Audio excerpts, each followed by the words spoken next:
Hello guys, welcome back to our YouTube channel. ඉතින් ඔන්න අද මේ වීඩියෝ එකෙන් මම ඔයාලත් එක්ක කතා කරනවා $10ක් වගේ පොඩි account balance එකක් ඔයා ගාව තියෙනවා නම් ඒ $10 සතියක් ඇතුළත $100ක් කරන්න පුළුවන් සුපිරි money management plan එකක්. එහෙනම් guys ඉතින් වැඩි කතා ඕනේ නැහැ. අපි වීඩියෝ එකට ගිහලා කතා කරමු මොකක්ද අද අපි මේ කතා කරන්න යන money management plan එක කියලා.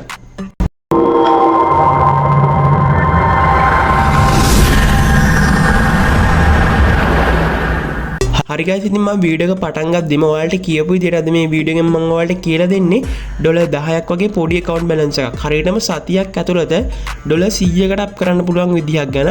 ඉතින් විදිහක් කියවන මේක ඇත්තටම money management plan එකක්. ඉතින් ඔයා හරියටම මේ money management plan එක follow කරොත් හරියටම දවස් 7ක් ඇතුළත ඔයාලට පුළුවන් ඔයගේ $10ක් තියෙන account එක $100කට අප් කරගන්න. ඉතින් අපි බලමු මේ money management plan එකට අපිට මොනවද ඕන කරන දේවල් කියලා. ඉතින් ඔයා අනිවාර්යෙන් money management plan එක follow කරනවා නම් මුලින්ම මෙන්න මේ rules ටික පිළිපදින්න ඕන. ඉතින් මම ඔයාලට දැන් කියන්න මුලින්ම මොනවාද මේ rules ටික කියලා. ඉතින් අඩුම මුලින්ම මේ money management plan එක follow කරද්දී ඔයාලට අඩුම $10ක් හෝ $10ට වඩා වැඩි account balance එකක් ඔයා ගාව තියෙන්න ඕන. ඉතින් ඒ වගේම ඔයා target එකක් තියාගන්න ඕන දවස් 7ක් ඇතුළත ඔයාගේ මේ $10 $100කට අප් කරනවා කියලා. හරිද? එතකොට ඔයා එහෙම ටාගට් එකක් තියාගෙන ඔයා ඩේලි ට්‍රේඩ් කරනෝනේ. එතකොට ඔයා ඩේලි ට්‍රේඩ් කරද්දී ඔයාගේ account balance එකෙන් ඔයාට 140ක් වගේ ප්‍රමාණයක් ඔයා අප් කරන්න ඕනේ හැමදාම. ඒ කියන්නේ ඔයාගේ account එකේ $10ක් තියෙනවා නම් ඔයා 140ක් අප් කරනවා කියන්නේ ඔයා පළවෙනි දවසේ $4ක් ඔයාගේ profit එක විදියට ගන්න ඕන. ඒ විදියට හැමදාම ඔයාගේ account balance එකෙන් 140ක් අප් කරන්න ඕන. ඉතින් ඔයා 140ක් අප් කරද්දී ඔයා හැම ට්‍රේඩ් එකකටම risk කරන amount එකක් තියෙනෝනේ. ඉතින් ඒ risk කරන amount එක හැම ට්‍රේඩ් එකකටම ඔයාගේ සම්පූර්ණ account balance එකෙන් 105ක් හෝ 110ක් අතර ගාණක් වෙන්න ඕන. ඉතින් අපි උදාහරණයක් විදිහට බලමු. දැන් ඔයාගේ account එකේ $10ක් තියෙනවා නම් ඔයා පළවෙනි trade එකට 105ක් හෝ 110ක් අතර trade amount එකක් risk කරනවා කියමුකෝ. ඒ කියන්නේ ඔයා 105ක් risk කරනවා කියන්නේ $0.5ක් වා trade එකට risk කරන්න ඕන. හැබැයි අපි Quatex වල දන්නවා Quatex වල අපිට $0.5ක් trade එකට risk කරන්න බෑ. මොකද දශම ගණන් trade අපිට දාන්න බෑනේ.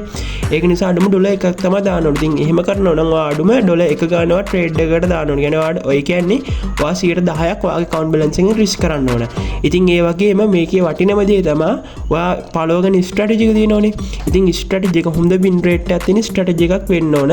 ඉතින් අඩුම මේ strategy එක 75%ක්වත් win rate එකක් තියෙන හොඳ strategy එකක් වෙන්න ඕනේ. ඉතින් ඔයාට ඔයාගේම කියලා හොඳ strategy එකක් තියෙනවා නම් ඒ වගේ ප්‍රශ්නයක් නෑ ඔයාට පුළුවන් ඒක follow කරන්න. එහෙම නැත්නම් ඔයා strategy එකක් තාම ඔයාට නැත්නම් ඔයාට පුළුවන් අපේ channel එකේ අපි මීට කලින් videos දාලා තියෙනවා හොඳ strategies ගැන. ඉතින් ඒ වීඩියෝ එකක් බලලා ඔයාලට හොඳ ස්ට්‍රැටජි එකක් ප්‍රැක්ටිස් වෙලා ඒ ස්ට්‍රැටජි එකක් උනත් ඔයාලට යූස් කරන්න පුළුවන්. ඉතින් ඒ වගේම ඔයාලට වැදගත්ම දෙයක් නැතුනේ ඒ තමයි ට්‍රේඩ් ලිමිට් එක. ඉතින් ඔයා දවසකට මේ අපි දැන් මේ ටාගට් එකක් තියෙනවනේ කම්ප්ලීට් කරන්න. ඒ ටාගට් එක කම්ප්ලීට් කරද්දී ඔයා අඩුම ට්‍රේඩ් 3ත් 5ත් අතර ප්‍රමාණයක් තමයි දාන්න ඕන. ඒ කියන්නේ ඔයා පළවෙනි ට්‍රේඩ් දෙක තුනෙන්ම ඔයාගේ ටාගට් එක කම්ප්ලීට් වුණොත් ඔයා එතනින් හරිය ට්‍රේඩ් කරන්න යන්නේ නැහැ. හැබැයි ඔයා මැදින් ට්‍රේඩ් ලොස් වුණොත් ඔයාට උඩරිම දවසට ට්‍රේඩ් කරන්න බලන්න ට්‍රේඩ් 5ක් වගේ පොඩි ගාණක් විතරයි. ඔයා එක දිගට ට්‍රේඩ් 3ක් විතර ලොස් වුණොත් හැබැයි ඔයා එදාට ට්‍රේඩ් කරන එක නවත්තන්න ඕනේ. ඉතින් ඒ වගේ ඔයාලා ට්‍රේඩ් ලිමිට් එකක් ඔයා තියාගන්න ඕනේ මේ money management plan එක follow කරනවා නම්. ඉතින් අපි බලමු කොහොමද දැන් අපි මේ money management plan එකට අනුව වැඩ කරන්නේ කියලා. හරි guys ඉතින් දැන් ඔයාලට පේනවා ඉතින් මම මෙතන notepad එකක් open කරන්න තියෙනවා. ඉතින් මම දැන් ඔයාලට කියලා දෙන්නම් අපි කොහොමද පළවෙනි දවසේ දැන් මේකේ වැඩ ටික හරියට කරගන්නේ කියලා. ඉතින් ඔයා හිතන්න අපි දැන් පළවෙනි දවසේ ට්‍රේඩ් කරන්න පටන් ගන්නවා කියලා. එතකොට ට්‍රේඩ් කරන්න පටන් ගද්දී අපේ starting balance එක කියන්නේ account balance එක $10ක් වගේ පොඩි ගාණක් තමයි අපේ account එකේ තියෙන්නේ. ඉතින් $10 අපි අපේ target එකක් තියෙනවනේ දවසට 140ක් අප් කරනවා කියලා. ඉතින් එතකොට ඔයා මේ $10 දවසක් ඇතුළත අනිවාර්යෙන් $14කට අප් කරගන්න ඕන. ඉතින් $17කට අප් කරගද්දී අනිවාර්යෙන් එකපාර $14ක් අප් කරගන්න කියලා ප්‍රශ්නයක් නැහැ. ඔයාට එකපාර අප් කරගන්න පුළුවන් නම් අප් කරගන්න. එහෙම නැත්නම් ඔයාට දවසට පොඩි වෙලාවල් 4කට වෙන් කළා ඔයාට ෆ්‍රී ටයිම් එකට මේ $4 ප්‍රොෆිට් කරන්න පුළුවන්. එකපාර $4ක් ප්‍රොෆිට් කරන්න කියලා නීතියක් නෑ. ඔයාට පුළුවන් ඔයාගේ ෆ්‍රී ටයිම් එකේ හැමීට ප්‍රොෆිට් කරන්න. ඉතින් ඒ වගේම ඔයා මේ $14ක් ප්‍රොෆිට් කරද්දී කියන්නේ ඔයා $14ක් කියන්නේ සම්පූර්ණ account balance නේ. කියන්නේ ඔයාගේ account එකේ $10ක් තියෙනවා නම් $14කට අප් කරනවා නම් නම් ඔයා දවසට earn කරන්න ඕන ඩොලර් 4ක් වගේ පොඩි ගානක්නේ. ඉතින් මේ ඩොලර් 4 earn කරද්දී ඔයාට හැම ට්‍රේඩ් එකකටම අඩුවම ඩොලර් 1ක් ඔයාලට රිස්ක් කරන්න සිද්ධ වෙනවා. මොකද Cortex වල දශම ගණන් ට්‍රේඩ් කරන්න බැරි නිසා. ඉතින් මේ දොර පළවෙනි දවසේ ඔයාගේ account balance එක ඩොලර් 10ක් තියෙනවා. ඔයා ඩොලර් 10 ඩොලර් 14කට අප් කරගන්න එක තමයි ඔයාගේ ටාගට් එක. ඉතින් ඔයාගේ ටාගට් එකේදී හැම ට්‍රේඩ් එකකටම යූස් කරන්න ඕන ඩොලර් 1ක් වගේ පොඩි ගානක්. ඉතින් ඒ වගේ ට්‍රේඩ් 3ක් 4ක් වගේ දාලා ඔයාලට පුළුවන් මේ ටාගට් එක වින් කරන්න. ඉතින් ඒ විදිහට ටාගට් එක වින් කරාට පස්සේ ඔයාගේ දවසේ ගෝල් එක වෙන්න ඕනේ ඩොලර් 4ක්.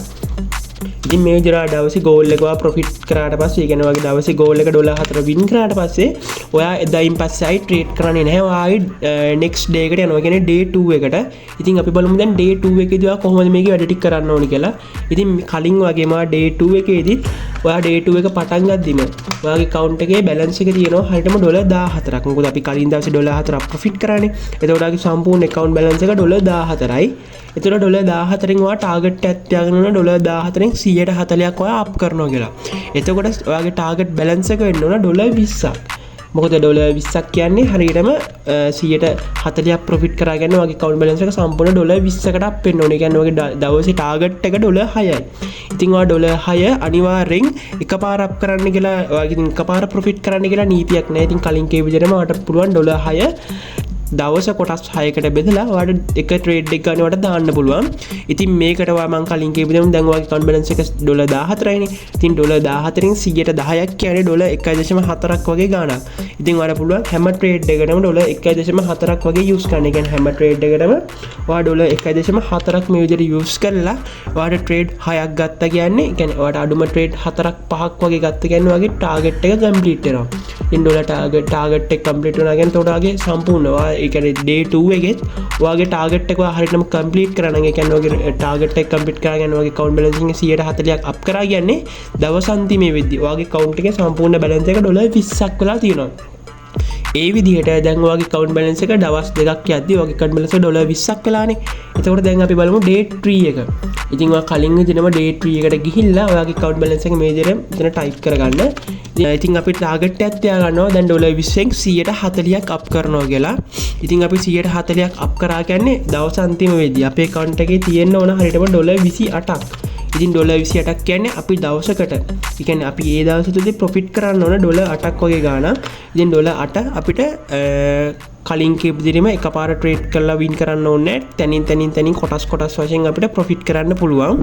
ඉතින් ඒකත් මේ විදිහට තමයි ඔයාලට දවසට එතකොට වගේ ටාගට් එක එන්න වැඩි වෙනවනේ. කියන්නේ දවසින් දවස එන්න වගේ account balance එක වැඩි වෙනවා කියන්නේ ඔයාලට ට්‍රේඩ් කරන්න පුළුවන්. ට්‍රේඩ් එකට රිස්ක් ගන්න පුළුවන් ගණත් වැඩි වෙනවා.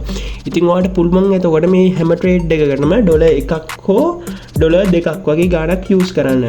ඉතින් මම මේ ඩොලර් 1ක් 2ක් වගේ යූස් කරනවා. ඉතින් මම සාමාන්‍යයෙන් ඩොලර් 2ක් කියන්නකෝ. ඉතින් ඔයාලට පුළුවන් ඩොලර්ස් 2 ගානේ ට්‍රේඩ් 4ක් දාලා මේ විදිහට ඩේලි ටාගට් එක කම්ප්ලීට් කරගන්න. ඉතින් ඩේලි ටාගට් එක කම්ප්ලීට් කරගත්තා කියන්නේ ඔයාගේ account එකේ ඩොලර් 20ක් තියෙන account එක ඒ දවස් අන්තිමේ වෙද්දී ඩොලර් හරියටම 28කට අප් වෙලා තියෙනවා. ඉතින් මේ විදිහට ඕන දැන් අපි day 3 එකත් කම්ප්ලීට් කරා කියන්නේ අපිට හරියටම දැන් යන්නේ day 4 එකනේ. ඉතින් day 4 එක පටන් ගද්දී අපේ account එකේ ඩොලර් 28ක් තියෙනවා. ඉතින් ඔයාලට දැන් තේරෙන්නේ නැති දැන් මම ඔයාලට කියන දේ. ඉතින් දැන් ඔයාලට දවස් 3ක ට්‍රේඩින් ප්ලෑන් එක මම ඔයාලට පෙන්නුවා. ඉතින් ඔයාලට දැන් මම ආයි පැහැදිලි කිරීමක් කරන්නම්. ඉතින් අපේ account balance එකෙන් අපි දවසට ටාගට් එක තියාගන්න ඕන හරියටම 140ක් අප් කරනවා කියලා. ඉතින් 140ක් අප් කරද්දී අපි හැම ට්‍රේඩ් එකකටම යූස් කරන්නේ account balance එකෙන් 110ක් වගේ ගාණක්. ඒ කියන්නේ හැම ට්‍රේඩ් එකකටම දාන amount එක විදිහට අපි ගන්නෙ account balance එකෙන් 110ක්. ඉතින් ඔයා 10 දාලා 140 ටාගට් එක කම්ප්ලීට් වෙනවා කැල්කියුලේට් කරලා ගන්න පුළුවන් දවසට ට්‍රේඩ් කීයක් දාන්න ඕනද කියලා. ඉතින් මේ විදිහට තමයි guys අපි ඩොලර් 10ක් ඩොලර් 100කට දවස් 7ක් ඇතුළත අප් කරන්නේ. ඉතින් මම ඔයාලට day 1 එකේ ඉඳන් day 7 එකට එනකම් මේ දාන්න පුළුවන් money management plan එක මම ඔයාලට යටින් Excel sheet එකක link එකක් දාලා තියන්නම්. ඉතින් ඔයාලට ගිහිල්ලා සම්පූර්ණයෙන්ම බලා ගන්න පුළුවන් මේ plan එක ගැන. ඉතින් ඔයාලට පුළුවන් ඒ plan එක follow කරන්න. ඉතින් මම ඔයාලට වීඩියෝ එක දිග්ගැස්සෙන නිසා දවස් 2ක 3ක විතර money manage කරන විදිහ තමයි මම ඔයාලට කියලා දුන්නේ. ඉතින් මේ විදිහට තමයි ඊටු දවස් ටිකක් යන. ඉතින් ඒ ටික ඔයාලට යට description එකේ දාලා තියෙන link එකෙන් ගිහලා බලන්න පුළුවන් guys. ඉතින් මම හිතනවා මේ money management plan එක ඔයාලට ගොඩක් වැදගත් වෙයි කියලා. ඉතින් ඔයාලා මේක අනිවාර්යෙන් follow කරලා බලලා අපිට comment එකක් දාන්න මේක ඔයාලට වැඩ කරාද නැද්ද කියලා. ඉතින් ඒ වගේම තව වැදගත් දෙයක් කියන්න ඒක තමයි ඔයාලා මේ මනි මැනේජ්මන්ට් ප්ලෑන් එක ෆලෝ කරගෙන යද්දී ඔයාගේ තැන් සමහරක් තැන් වල ලොස් වෙන්න පුළුවන්. ඒ කියන්නේ ඔයාගේ එක දිගට ට්‍රේඩ් ලොස් වෙන්න පුළුවන්. එහෙම වුණොත් ඔයාලා දවසේ ඔයාගේ ඩේලි ටාගට් එක දෙනවනේ. ඉතින් මේ ඩේලි ටාගට් එක ඒ ඩේලි ටාගට් එක කම්ප්ලීට් කරගන්න බෑ. ට්‍රේඩ් ලොස් වුණොත් ඔයා ට්‍රේඩ් එක දිගට ට්‍රේඩ් කරන්න යන්න එපා. මොකද කියනවනම් ඔයා එක දිගට ට්‍රේඩ් 3ක් ලොස් වුණොත් නවත්තලා ආයි ඊළඟ දවසේ දැන් කියන්නේ ඔයාගේ account balance එකේ තියෙන ගානට අදාළව 140ක් ප්‍රොෆිට් කරන එක ටාගට් එක කරගන්න ඊළඟ දවසේ. ඉතින් මේ විදිහට ඔයා මේ මනි මැනේජ්මන්ට් ප්ලෑන් එක හරියටම ෆලෝ කරගෙන ගියොත් මං හිතනවා ඔයාට හොඳ ප්‍රොෆිට් එකකට යන්න පුළුවන් වෙයි කියලා. එහෙනම් guys ඉතින් මේ වීඩියෝ එක ඔයාලට වැදගත් වුණා නම් අනිවාර්යෙන් like එකක් comment එකක් දාන්න අමතක කරන්න එපා guys. එහෙනම් guys වීඩියෝ එක බලපු හැමෝටම thank you. හැමෝටම goodbye.